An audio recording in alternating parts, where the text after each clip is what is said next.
morning, everybody. My name is Terry. I'm one of the pastors here, and allow me the privilege to be able to say Happy New Year, because as many of you know, last week I was not here. Pastor Aaron opened up the new year on January 1st, while I had the privilege of leading 38 individuals from our church across the Holy Land. It was an incredible experience. And last week, Pastor Aaron stood in the stead and started this message series, which we're going to continue today, entitled It's Your Move, because isn't it true that we get to the new year, and there's nothing magical about the calendar. The day is, it's another month, it's another day. But for some reason, we always get to January, and we turn our attention, and we really reflect upon the last year. We look forward to the new year, and we say, I want to do things different. I want to improve in certain areas. I want to do better in certain areas.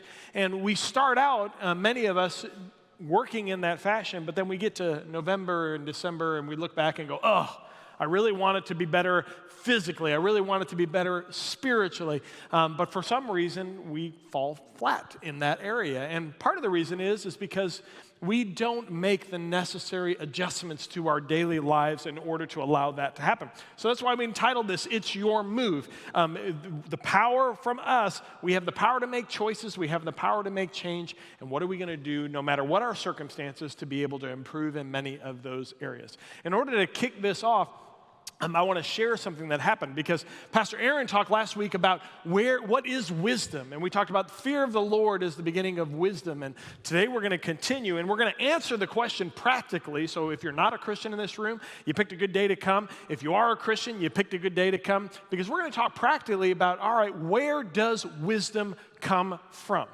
In other words, in those moment of decisions, how can I look in the right places to find the wisdom that maybe God can give in order to make wiser choices? But to kick that off and give an illustration, one of my favorite things to be able to do in the Holy Land is to be able to teach in many of the locations where Jesus taught. To be able to stand on the same ground as him is just overwhelming. And our group, every time we got to a place, it's like, oh my gosh, he stood right here.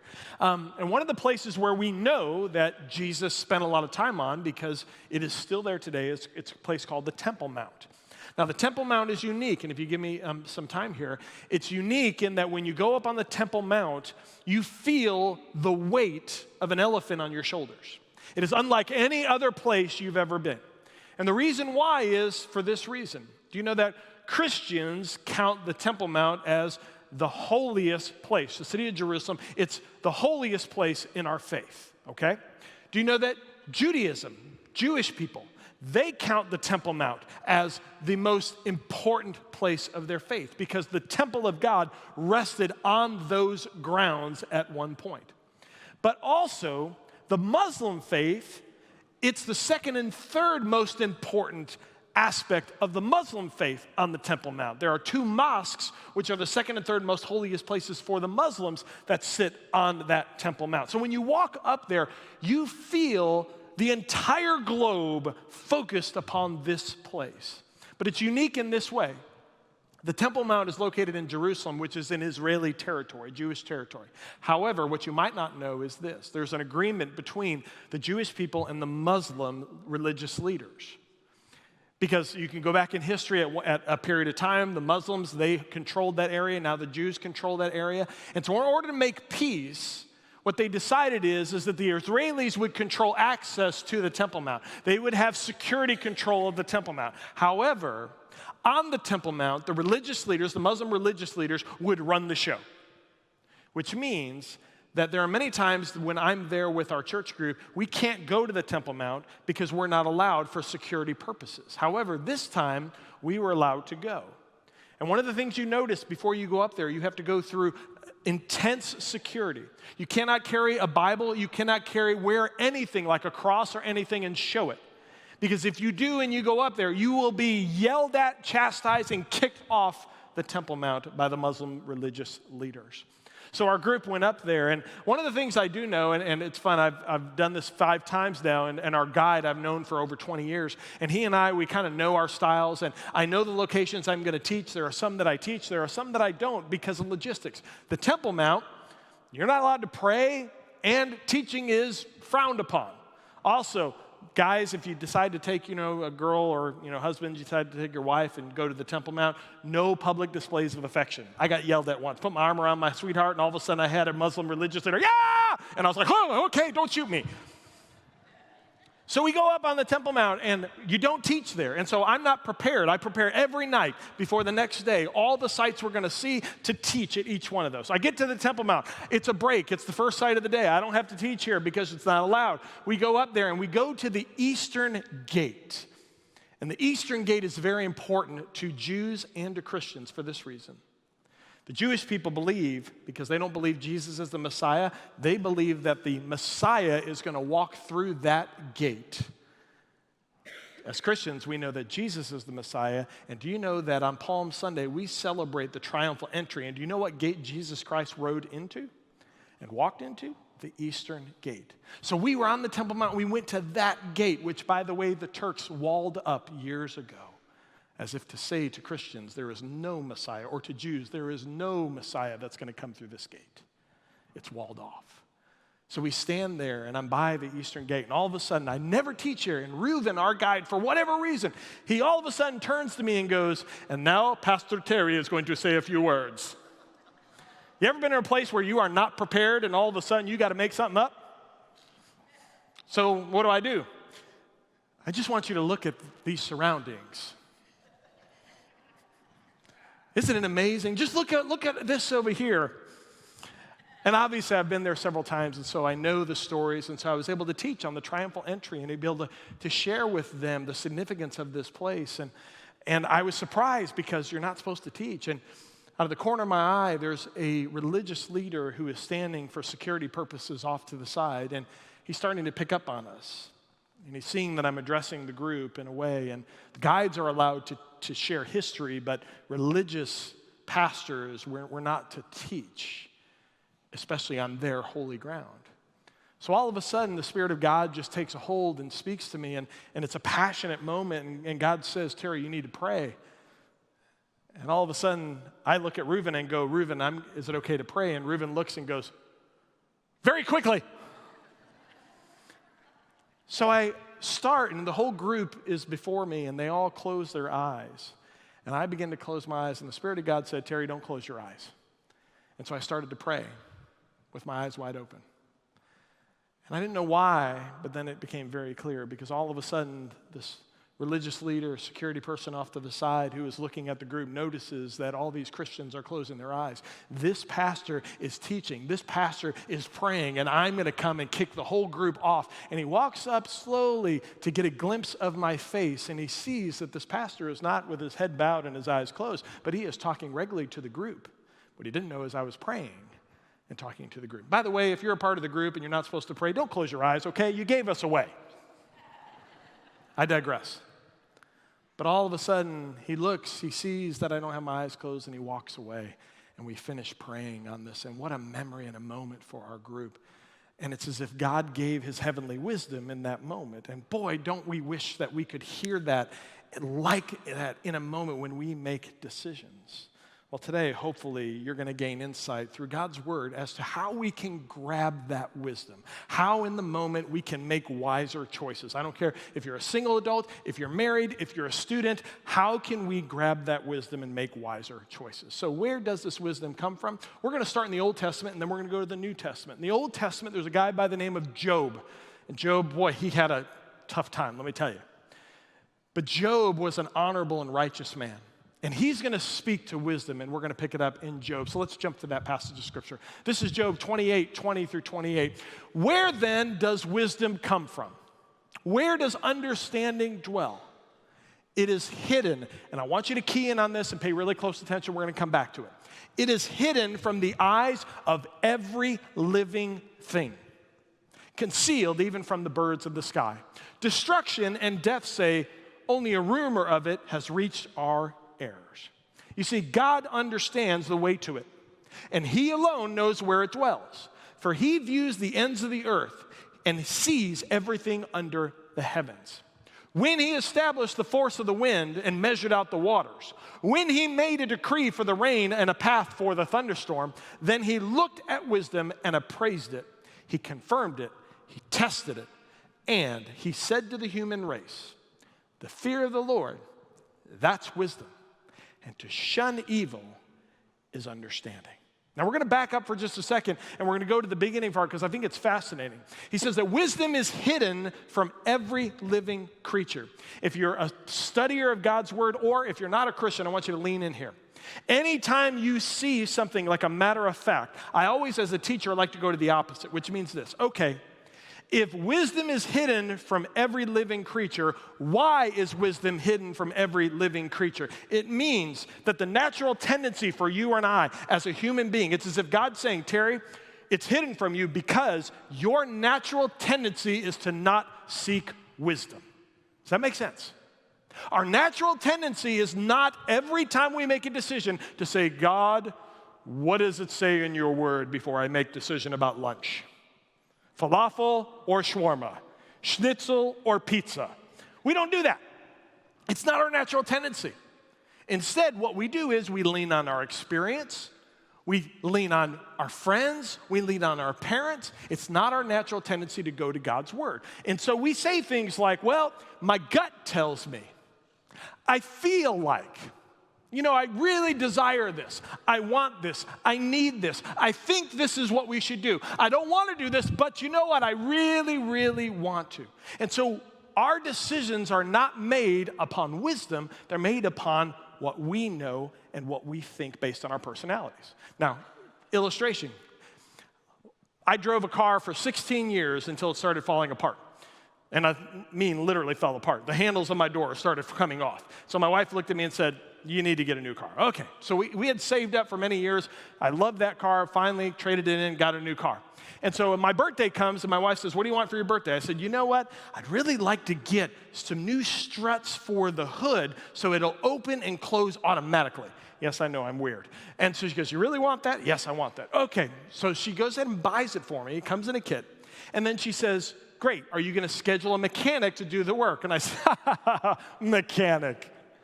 YouTube, I got this. She goes, you're not going to take your new car apart and put it together.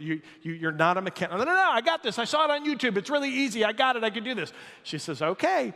And so I looked on YouTube, true story, and I saw a guy who did the same thing. And when I watched this video, he said at the end of it, this is an easy job for most people. I think I'm most people. I think I got this. And it says, it'll take 1 hour. So at first I thought 55 minutes, tops. And then I thought, well, I'll give myself some room. Maybe it'll take me 2 hours. You know what? We'll see. So wisdom would say, start early in the day. So I picked a morning where I got up really early. And about 10 o'clock in the morning, I went ahead, opened the hood, and I started. Now, I was wise. I took the computer out, I put the YouTube video on, and I started watching how he did the first one, and I got to close it up, and I went at it. And I opened it up, having success, changed it, put it in. Oh, it must be the same way on the other side. I go to the other side, I start working on it, I pull it out, I put a new one in. By the way, have you ever stuck your arm in a car? There's metal on all sides. So my arm is getting scraped up like crazy, and it's hurting. But I'm so excited, I don't care. I get it. And then all of a sudden, I hit the button for an automatic go, and the hood comes down about halfway. Now, guys, here's what happens in that moment. It's already been about 2 hours.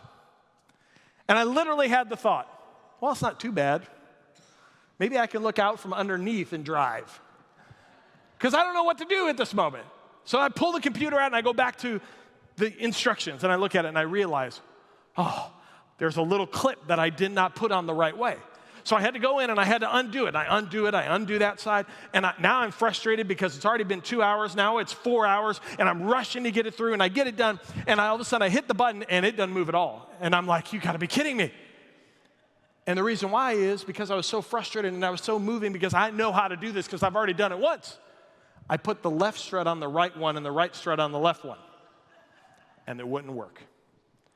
So now my arm is almost bleeding because it's been cut up so much. But I've got no choice because I can't drive my car without the hood. I thought about it, take it off. That'd be interesting.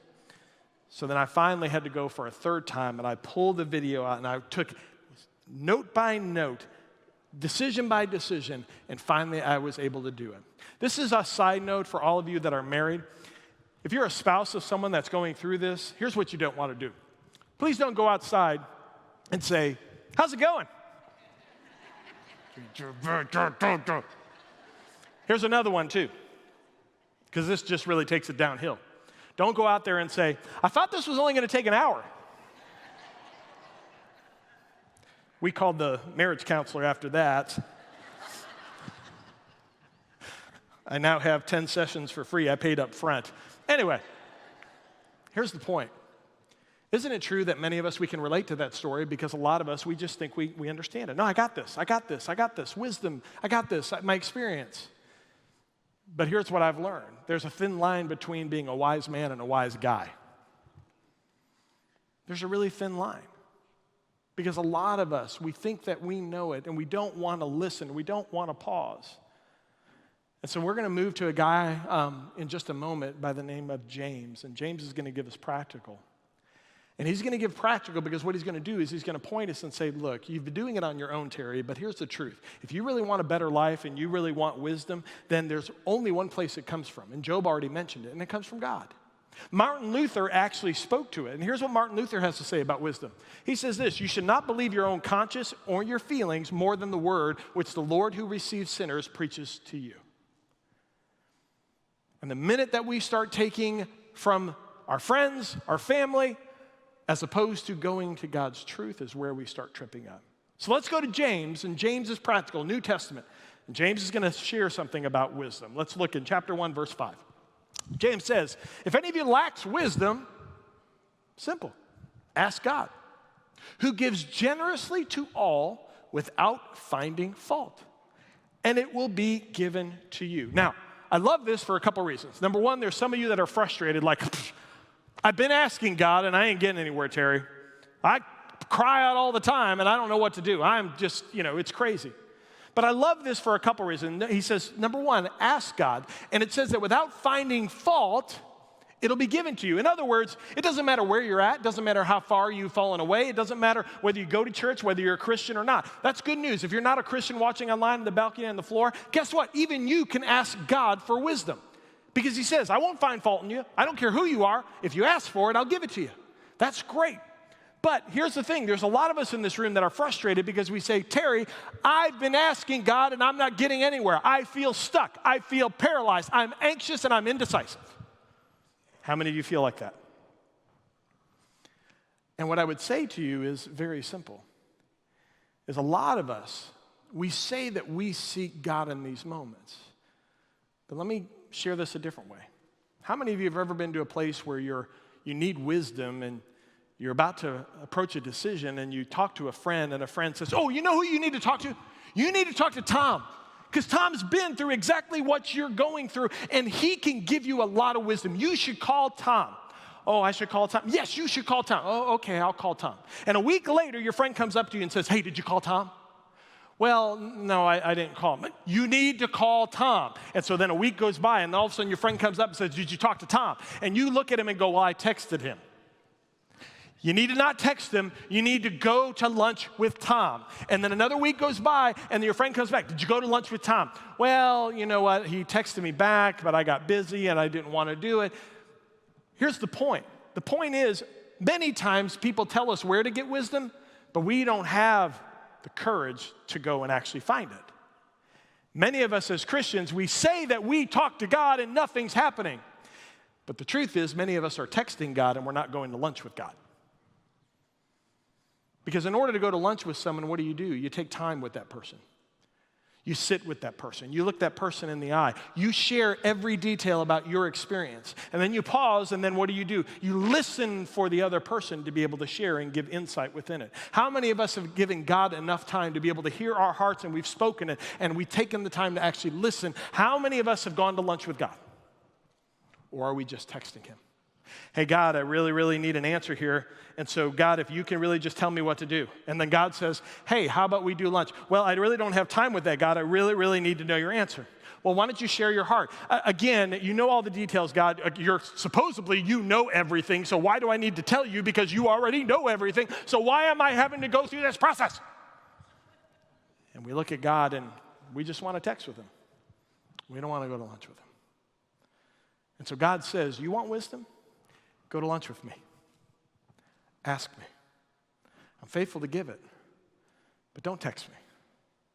Go to lunch with me. James 1, 5 through 8, James continues on because here's what he says. He says, okay, now that you know, anybody can ask God for wisdom, but let me give you a caveat. You ready for this? I love this. He says this, but when you ask God, you must believe in what he has to say and not doubt.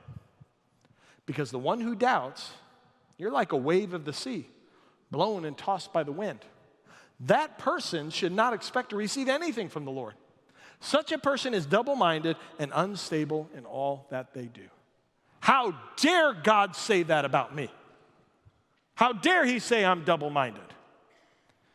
But isn't it true that many of us, when we go to God and we finally say, God, I need to know, then what does God do? God all of a sudden gives you truth. But many of us, we don't like the truth. We say, God, I have this decision to make, and I'm going to go in your word, and all of a sudden you look in your word, or a friend says, God says this and this. Yeah, but you know what? God doesn't understand today. It's 2023, and 2,000 years ago, there was a much different culture. And so there's a discrepancy. There's a language barrier here. And so I think what God really is saying is we're going to leave this out, this out, this out, this out. I think he really means this, and this matches my feelings, my desires, my wants, and my needs. Because God could never want me to do this, because if I did that, that would hurt that person. That would make that person upset. And God wouldn't want to make people upset. So it must be this. And what God says is if you take my truth and you ask me for wisdom and I give you wisdom and then you don't follow that wisdom, you are double-minded and you are unstable. Those of you that are Bible study students, what does God have to say? And by the way, we stood on the same shores that Jesus taught this from. But Jesus once said this from the Sea of Galilee. He said, those of us that build our house upon the rock, when the winds crash, the waves crash, you will be a secure and stable foundation. But if you build your house on other people's opinions, on other emotions or feelings, when the waves crash, your stability will be gone. You are unstable. So James says, hey, if you want this, you need to follow it. And then a little later, he says this. I love this. He says, and by the way, not only must you listen to it, but the reason why you're probably not going to listen to it is maybe your heart is not in the right place. And maybe there's something going on in your heart. So before you ask a question, why don't you search your heart for just a second, because maybe you're not in the right place to ask. And he says this in James 3:14. But if you harbor bitter envy and selfish ambition in your hearts, do not boast about it or deny truth. Well, Terry, what the heck does that mean? I'm lost now. Oh, it's very simple. God, I really want this job. And God, I know that this is exactly what I need. And you go to work and you find out that a friend of yours got the promotion and you didn't. And then you come home and you say, God, I cannot believe I didn't get that promotion. Fred got the promotion. I know much more than Fred. I am far more talented. I have much more to offer than Fred. And Fred's a jerk. He has a terrible family. He has a mole. I don't know why I pick on moles. I have moles, so I'm picking on myself. And so God, I just don't understand it.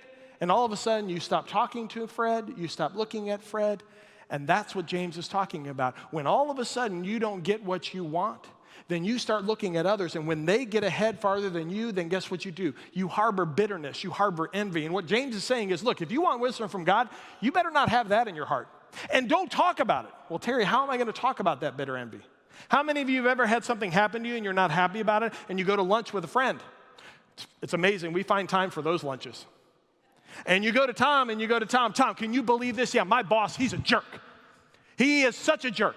Well, I thought last week, Terry, that you said you liked your boss. Yeah, that was last week, but you know what he did yesterday? I was up for a promotion, and he didn't give me the promotion. He's a jerk. He went behind my back. He gave it to Fred. What a jerk he is. And Fred's a jerk, too. Well, you just told me that you and Fred are friends. Well, not anymore. Do you understand now how what James is saying is don't open your mouth? Look, if you start feeling bitterness and envy, that's fine. Well, it's not fine, but you know what? Keep it inside. Don't tell others, because it's better for them to think you're a fool than to know you're a fool. Because when we get to that place, we become unsatisfied and we become discontent. And Paul, the Apostle Paul, talked about when you get to a bitter place and when you get to that place, then you are not open to any wisdom. Instead, you're in a stuck place. And Paul has a solution for those of us that are stuck and we're upset and we're not happy with where we're at. Here's what Paul has to say. He says this, look, do nothing out of selfish ambition or vain conceit, but in humility, consider others better than yourselves. Each of you should look not only to your own interests, but also to the interests of others. Stop looking within and start looking outward. God, the greatest thing that I could get is your wisdom. And God, everything good comes from you. And if I don't get that promotion, then you know what, God? I'll learn from it. I'll grow from it. I'll cheer the person on. I'm not going to compare to that person. How many of us are comparers? Not me, Terry. I don't compare. You go home and you see the Maserati and your neighbor's like, oh, I wish I had that car. Oh, I wish I had that house. Our house stinks. Our house is small. I mean, they've got a pool. Why don't we have a pool? How many of you have a spouse who says things like, why don't we have a pool? Don't look at them right now. Don't do it. You get in trouble. I'm setting you up. If you find yourself comparing, let me give you some advice, okay? If you find yourself comparing down is always better than comparing up. It's always better to compare down than compare up. It's always better to say something like this. You know what? I don't have a pool, but you know what? We are blessed to have a home and a roof over our head. And I'm thankful for everything we have. As opposed to, this house stinks. I want a pool. When we get to those places, we become something known in our society as a ladder climber. You know what a ladder climber is? A ladder climber steps all over individuals, people, and God in order to get to where they want to be. He doesn't deserve it. I deserve it. Step on Fred. That boss is a jerk. Step on that boss. And James warns, don't open your mouth. Don't boast about this. So let's go back and let's reread this, and we're going to bring understanding. We're going to land the plane, okay? Because we're going to get to a place, not only where it comes from, but there are 4 types of wisdom that you and I should be aware of and we should grasp, okay? So James says in verse 14, but if you harbor bitter envy and selfish ambition in your hearts, don't boast, don't talk about it, or deny the truth. For such wisdom does not come from heaven, but is the following. You ready? Earthly, unspiritual, and demonic. When you boast on those things and you spout off, you are using wisdom that is either earthly, unspiritual, or demonic. For where you have envy and selfish ambition, there you'll find disorder and every evil practice. So, really quickly, here are the 4 types of wisdom if you're a note taker. Number 1, that first one, earthly. And earthly in the original language means you lean on common sense. Well, what's not to like about me? Can't everybody see that I'm the most talented? Fred obviously doesn't know to make his way out of a paper bag. This boss has to see common sense that I'm the best. That wisdom is not based on anything but your thoughts and your likenesses and what you know. So beware of common sense wisdom. Here's the second one. The second one is unspiritual or intellectual. That's the original language. And it means sometimes we think we know more than God. God, I know this is the job that you want for me. It's like a Jedi mind trick, right? We do that to God. God, this is the job that you want for me. There is no other job better for me than this. And we try to fool God. He's the creator of the universe, and he loves us and knows us better than anybody. Yet we try a Jedi mind trick on him, and it's like God looking at it and going, ain't working, not working. Intellectual, selfish is the second. The third one is one we don't talk about a lot, but it is from the enemy. And if you're not much of a Christian, I would remind you that we are in a place of spiritual warfare. When a 6-year-old goes to school and shoots a teacher, we're in a place of spiritual warfare. And all of us as parents should be praying for our families and for our kids, because there's an enemy that seeks to kill and destroy all that we call true. And it happens every day subtly. And we think it doesn't affect us, but it does. And so sometimes we look at others and we go, well, they did it, I can do it. Well, this happened here, so that's what I'm going to do. And meanwhile, God says, this is not what you're to do, but we say, but God, it worked here, and they're wonderful, and so I'm going to take this truth. And God says, beware.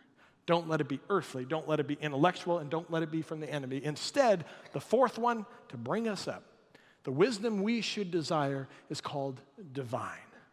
Divine wisdom. And James ends with talking about it. Take a look. James says, but the wisdom that comes from heaven is first of all pure, then peace-loving, considerate, submissive, full of mercy, good fruit, impartial, and sincere. Peacemakers who sow in peace reap a harvest of righteousness, which means this: if you become a peacemaker, if you take the fourth wisdom, which is divine, and you decide to listen to that wisdom, you become a peacemaker. And watch what happens. This is where, if you fell asleep, lean in, because this is good. You ready? Okay? At least God said it, not me. This is God's.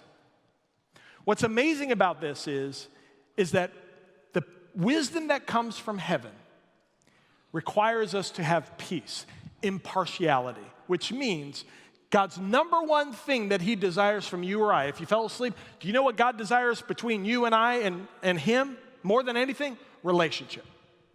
He came to restore relationship between us and him. That's the thing that he loves more than anything. He wants to spend time with us. He wants to go to lunch with us. He wants us to stop texting him, and he wants to sit down with us. That's what he wants. And when we're willing to sit across from God and listen to truth, it affects our hearts. Watch this. It affects our hearts. And our hearts are changed because we start listening to the truth. And all of a sudden, we become impartial. Do you want to know why? Because Jesus said that the new commandment and the new covenant I give is to love him and to love one another. So when we're focused on the truth, I don't put Fred down. I don't put his family down. I don't compare myself to him. Instead, what I do is say, you know what? At the end of the day, God, I trust you. I wanted that job, but you know what? I'm good. I have a job. And you know what? There's other jobs that are going to come. And you know what? Good for Fred. It'll be good for his family. You become impartial, and then all of a sudden, you begin praying for Fred. God, be with Fred in his new position. And when that happens, guess what you're doing? You're sowing peace. Because instead of going around to other colleagues and saying, Fred's a jerk, he drools, he wets himself sometimes. Don't know if he does, but you know what I mean. You go around and you say, you know what? I'm happy for Fred. You know what? No, good for Fred. You know what? I wanted it, but you know what? It's okay. I'm happy for Fred. And then you know what Fred does? He comes and says, hey, man, I'm really sorry. Can we still be friends? Of course, you're my friend. Nothing changes. You become a peacemaker. And you know what the key to doing all that is? Humility. When you came into this room, did you come and say, God, I don't need your wisdom. I am the sharpest tool in the shed. I know everything. You know what? I was a pastor for 21 years. And I've been there and I've done that and I've got a lot of t-shirts. And then you know what God did to knock me off my horse? He gave me COVID. Okay, pastor, how are you going to lead through this one? I don't know. Never seen this one before. And then you start realizing maybe I don't know everything. Maybe there is something for me to learn. And so if you want God's wisdom, it comes from heaven. And it's truthful. And you can have it if you ask for it, but don't doubt it. And you got to be humble enough to receive it. And the Greek philosopher Socrates said it better than I ever could. The only true wisdom is knowing that you know nothing. And if you walk in those kind of shoes, you'll receive the most amazing truth that God could ever give, and it'll change your life. Would you pray with me? God, I thank you for this message on wisdom and, Lord, the lessons that are learned. And God, I pause right now because I know in this room there are many of us that we walk our own way, that we make our own decisions, that we don't think about you. We text you. Some of us ghost you, God, because we don't necessarily want what you have to say. We want what we want to say. And God, forgive us. Because we all admit in this room that you know far better than we do. And so, God, why would we not have lunch with you if you know better for us? And there's one answer to that. It's because we want what we want. So in this room with eyes closed, heads bowed, Lord, I pray that you'd speak. And if you're in this room, I pray right now that whatever situation you're facing, I pray that you would give it to God. And I pray that you'd ask him for wisdom. And more importantly, I pray that when he speaks, that you would not be double-minded, that you would not make excuses, but that you would say, God, you know better than me, and your truth is your truth, and I will follow it.